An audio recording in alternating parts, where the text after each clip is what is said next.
जागने से शुरू करो तुम्हारे तप को, फिर स्वप्न में ले जाओ, फिर सुसुप्ति में ले जाओ।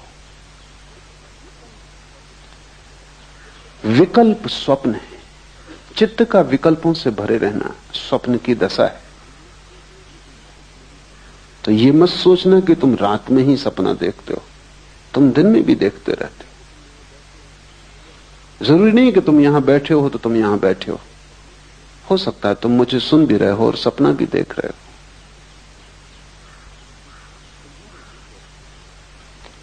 तुम्हारे भीतर 24 घंटे एक अंतर्धारा सपने की चलती रहती। जागने में भी भीतर तो एक सपना तुम्हें घेरे ही रहता है, कुछ ना कुछ चलता ही रहता है। कभी भी आंख बंद करो और तुम पाओगे कि भीतर कुछ चल रहा है। यह हालत ऐसी है जैसे दिन में, रात में तो आकाश में तारे दिखाई पड़ते हैं, दिन में दिखाई नहीं पड़ते क्योंकि सूरज के प्रकाश में ढक जाते। इससे तुम ये मत समझना कि खो जाते, वो अपनी जगह है, खोएंगे कहां, जाएंगे कहां। तुम किसी गहरे कुएं में चले जाना और गहरे कुएं में से खड़े होकर दिन में देखना तो तुम्हें तारे आकाश में दिन में भी दिखाई पड़ जाएंगे, क्योंकि तारों को देखने के लिए अंधेरा चाहिए।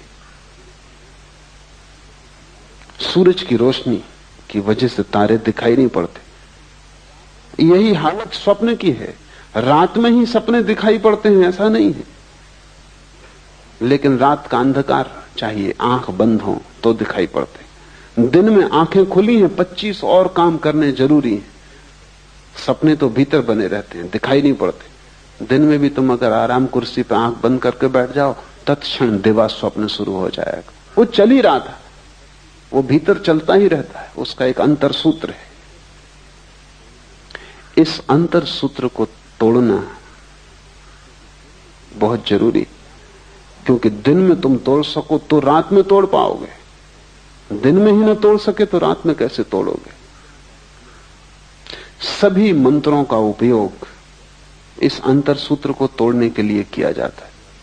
जैसे कि कोई एक आदमी को मंत्र दे दिया उसके गुरु ने कि तू काम कर, बाजार जा, सामान बेच, खरीद, लेकिन भीतर राम राम राम की अंतर्ध्वनि चलने दे। ये क्या है?